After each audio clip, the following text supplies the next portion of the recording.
दोस्तों, आपका स्वागत है आपके अपने यूट्यूब चैनल स्टडी जोन में।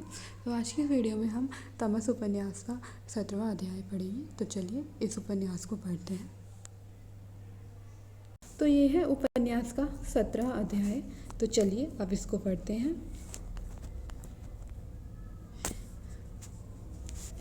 इसी बीच देहात की ऊबड़ खाबड़ ज़मीन पर एक और नाटक खेला जा रहा था। रमज़ान और उसके साथी ढोक इलाही बख्श और मुरादपुर की ओर से लूटपाट का सामान उठाए हंसते बतियाते लौट रहे थे जब उन्हें दूर एक टीले के पास एक भागता सिख नज़र आ गया। यह नहीं मालूम कि वह इस गिरोह को देखकर भागा था या पहले से ही भागता आ रहा था, पर जब इन लोगों को वह नज़र आ गया तो सचमुच इन्हें एक खेल मिल गया। या अली, रमज़ान ने ललकारा, और सभी लीग 20-30 लोग रहे होंगे उसके पीछे भाग खड़े हुए। ज़मीन हमवार नहीं थी, जगह जगह टीले, नीची खाइयाँ और टीलों के बीच तरह तरह के खो बने थे। सरदार ने मुंह तो गांव की ओर ही कर रखा था, लेकिन बैलगाड़ियों का रास्ता छोड़कर खेतों कस्सियों के रास्ते से जाने की कोशिश कर रहा था।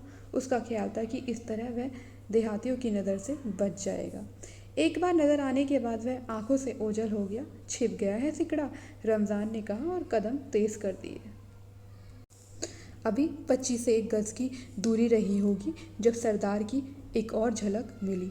सरदार टीलों खाइयों के रास्ते अभी बढ़ता ही जा रहा था, पर जब वे लोग एन उस जगह पर पहुंचे जहां पर सरदार उन्हें नजर आया था तो वह गायब हो चुका था। किसी खो में घुस गया है, नूरदीन बोला। निकालो माके को। उस समय ये लोग टीले के ऊपर खड़े थे। कुछ देर पहले से ही इन मुजाहिदों ने ढेले और पत्थर उठा उठाकर उस भागते सिख की दिशा में फेंकने शुरू कर दिए थे, लेकिन अब वे आसपास टीलों में बने खोहों के अंदर चामदारी करने लगे कि जिस खो में छिपा बैठा है पत्थर खाकर अपने आप बाहर आ जाएगा। अगर सरदार भागता रहता तो ज़रूर ही पत्थरों की इस बौछार में मारा जाता, जैसे बरसाती चूहा मारा जाता है, पर वह भागने की बजाय एक टीले के अंदर बनी अंधेरी खो में दुबक कर बैठ गया था। आसपास अनगिनत खो थे और उनमें से किस में वह छिपा बैठा है इन लोगों के लिए ढूंढना आसान नहीं था। ओ सिक्खा, बड़ी तारीखा निकल बाहर, नूरदीन ने ऊंची आवाज़ में कहा, जिस पर सभी लोग ठहाका मारकर हंस दिए। नूरदीन रमज़ान के ही गांव का रहने वाला था। गधों पर मिट्टी और ईंटें लाद कर लाता ले जाता था और उसके दांतों के ऊपर लाल लाल मसूड़े थे। जब हंसता तो मसूड़े दूर तक नजर आते थे। कुछ लोग नीचे उतरे। इस खो में होगा, एक बोला। निकल बाहर तेरी माँ की, दूसरे ने कहा और ढेला उठाकर जोर से अंदर फेंका, पर उसका कोई असर नहीं हुआ। खो के अंदर अंधेरा था और खो काफ़ी गहरी थी। कोई जवाब नहीं आया। फिर बहुत से लोगों ने एक साथ ढेले उठा उठा कर फेंके, पर इनका भी कोई असर नहीं हुआ। अंदर जाकर देखो ओए, इस तरह से पता नहीं चलेगा, रमज़ान बोला। संभल के जाओ, रमज़ान उसके पास किरपान होगी, उसकी माँ की, रमज़ान ने हंसकर कहा, पर फिर भी एहतियात के लिए अपना चाकू खोल लिया। रमज़ान अंदर घुसा तो पीछे पीछे 2-3 साथी और भी घुस आए। निकल ओए कराड़ा, रमज़ान चिल्लाया और कुछ लोग अंदर की ओर बढ़ गए। उन लोगों ने सारी खो छान मारी, मगर सरदार नहीं मिला। वह किसी दूसरी खो में छिपा बैठा था। तभी गिरोह का एक आदमी जो अभी भी टीले पर खड़ा था चिल्ला उठा, वह जा रहा है, उधर को गया। और उसने बाएं हाथ को 2-3 टीले छोड़कर पिछले एक टीले की ओर इशारा किया। सरदार के झिलमिलाते कपड़े उसे उस ओर नजर आए थे। सभी लोग उस ओर दौड़े। 2-3 खोहों के अंदर एक साथ ढेले पड़ने लगे। एक खो में एक ढेला सीधा सरदार के घुटने पर लगा। वह चिल्लाया नहीं और पीछे दुबक कर बैठ गया। फिर धड़ाधड़ ढेले पड़ने लगे। कोई ढेला खो की दीवार से के साथ जा लगता, कोई सीधा उसके घुटने पर या कंधे पर या माथे पर जा लगता और सरदार सिसक कर रह जाता। ढेले बराबर तीनों खोहों में पड़ते रहे, पर थोड़ी देर बाद एक खो में से करहाने बिलबिलाने की दबी दबी आवाज़ आने लगी। अब हमलावरों को यकीन हो गया कि वह इसी खो में दुबका बैठा है और ढेलों की बौछार और तेज़ हो गई। तभी एक बुद्धिमान को कोई विचार सूझा और चिल्लाकर बोला, ओए ठहरो, ओए मत मारो पत्थर। कुछ लोगों ने हाथ रोक लिए। इक्का दुक्का पत्थर भी पड़ता रहा। फिर वह दानिशमंद खो के मुंह के सामने आकर खड़ा हो गया और ऊंची आवाज़ में बोला, ओ सरदार, दीन कबूल कर ले, हम तुझे छोड़ देंगे। अंदर से कोई जवाब नहीं आया, केवल कांपती सी करहाने की आवाज़ आती रही। बोल सरदार, इस्लाम कबूल करेगा या नहीं? अगर मंजूर है तो अपने आप बाहर आ जा, हम तुम्हें कुछ नहीं कहेंगे, वरना ढेले मार मार कर मार डालेंगे। अंदर से फिर भी कोई जवाब नहीं आया। इक्के दुक्के पत्थर अभी भी पड़ रहे थे ताकि सरदार जल्दी फैसला कर सके। निकल बाहर खजीर के तुख्म, नहीं तो अंदर से तेरी लाश निकलेगी। फिर भी चुप, अंदर से आवाज़ नहीं आई। लोग फिर से ढेले उठा उठाकर अंदर मारने लगे। फिर रमज़ान अली एक बड़ा सा पत्थर उठा लाया और खो के सामने जा खड़ा हुआ। अभी निकल आओ, नहीं तो इस पत्थर से भुर्ता बना दूंगा। कुछ लोग हंस दिए। पत्थर बराबर पड़ रहे थे। तभी खो के अंदर से हाथों और पैरों के बल चलता हुआ सरदार खो के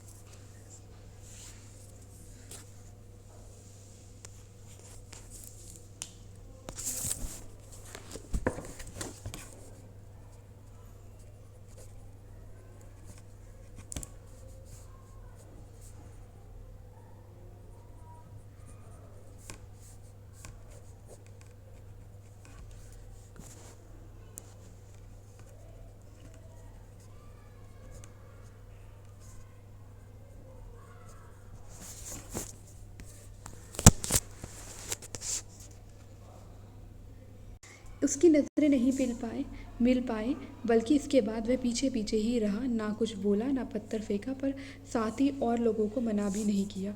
यहाँ पर वह जानता था कि उसके मना करने का कोई असर नहीं होगा। मुंह से मोल मादर, बोल, नहीं तो देख ये पत्थर अभी तेरी खोपड़ी पर पड़ेगा। कलमा पढ़ूंगा, सिसकियों के बीच इकबाल सिंह ने कहा। तभी गगनभेदी आवाज़ उठी, अल्लाह हो अकबर। नाराए तकबीर, अल्लाह हो अकबर। फिर सभी ने नारा लगाया। रमज़ान ने पत्थर एक और फेंक दिया। सभी ने अपने अपने हाथ में से पत्थर फेंक दिए। रमज़ान ने हाथ आगे बढ़ाकर कहा, उठ जा, अब तू हमारा भाई है। इकबाल सिंह का जिस्म जगह जगह से दर्द कर रहा था। वह अभी भी करहा रहा था। पीड़ा, घबराहट और त्राण के कारण उससे खड़ा नहीं हुआ जा रहा था।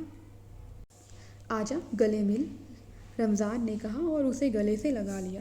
रमज़ान के बाद बारी बारी से सभी ने उसे गले लगाया। पहले सिर दाएं कंधे पर रखते, फिर वहाँ से उठाकर बाएं कंधे पर, फिर लौटाकर दाएं कंधे पर।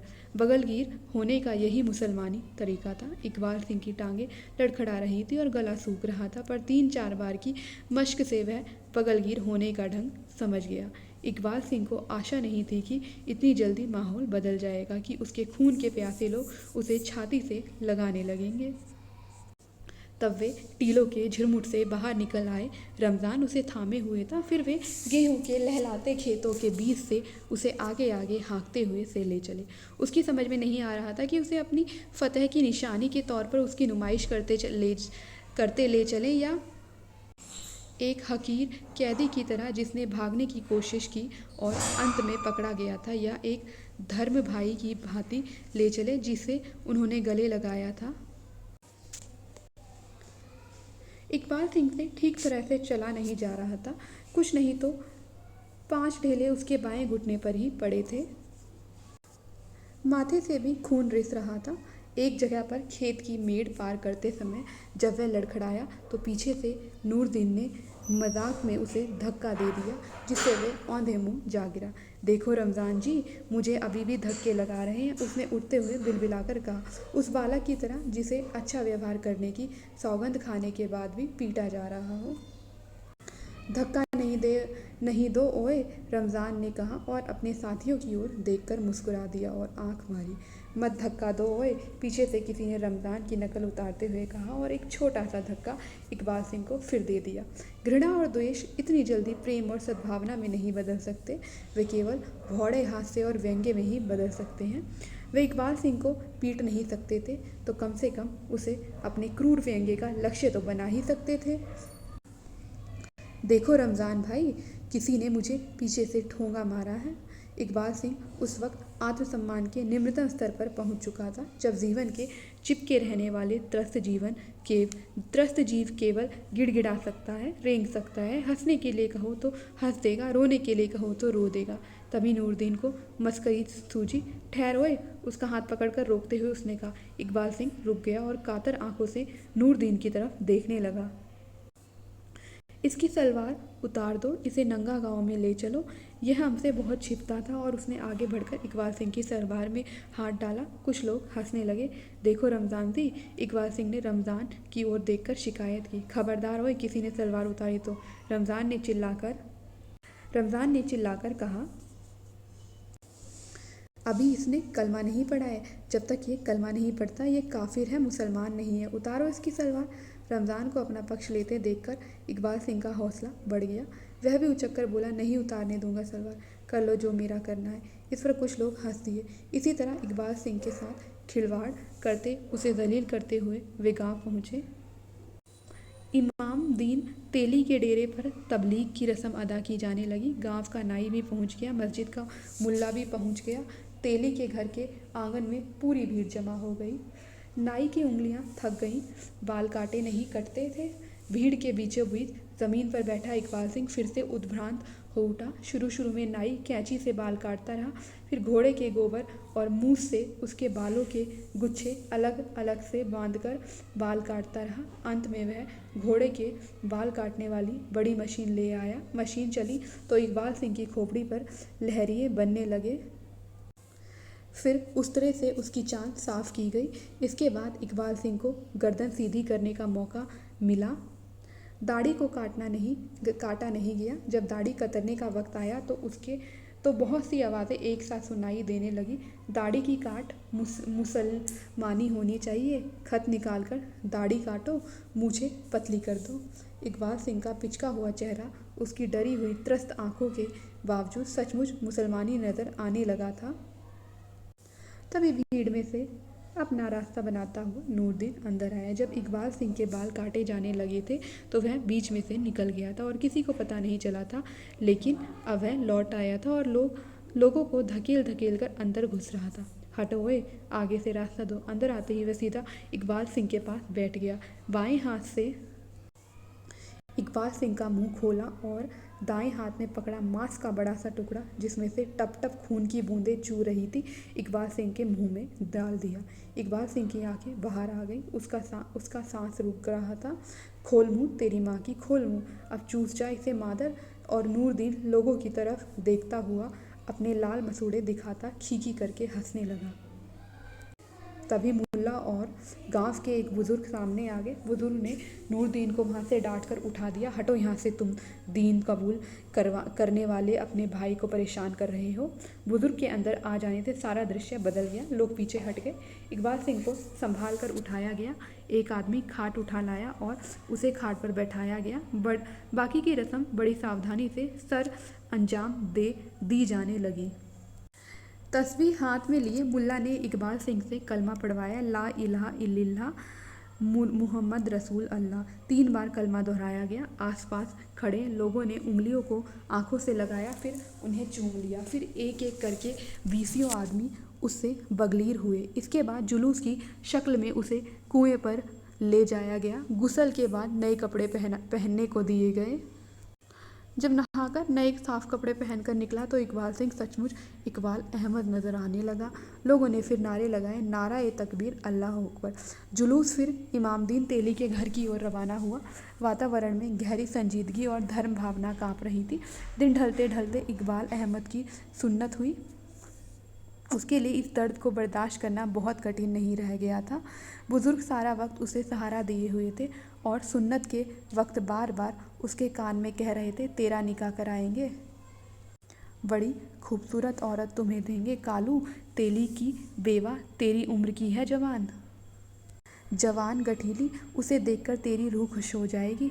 अब तू हमारा अपना है, अब तू शेख है, शेख इकबाल अहमद। शाम ढलते ढलते इकबाल सिंह के शरीर पर से सिखी की सब अलामतें दूर कर दी गई थी और मुसलमानी की सभी अलामतें उतर आई थी। पुरानी अलामतें हटाकर नई अलामतें लाने की देर थी कि इंसान बदल गया था। अब वह दुश्मन नहीं था, दोस्त था, काफिर नहीं था, मुसलमान था। मुसलमानों के सभी दरवाजे उसके लिए खुल गए थे। खाट पर बड़ा इकबाल अहमद रात भर छटपटाता रहा। तो इसी के साथ ये वाला अध्याय यहाँ पर समाप्त होता है। अब मैं आपसे मिलती हूँ अगली वीडियो में। तब तक के लिए लाइक करें, शेयर करें और हमारे चैनल को सब्सक्राइब करें।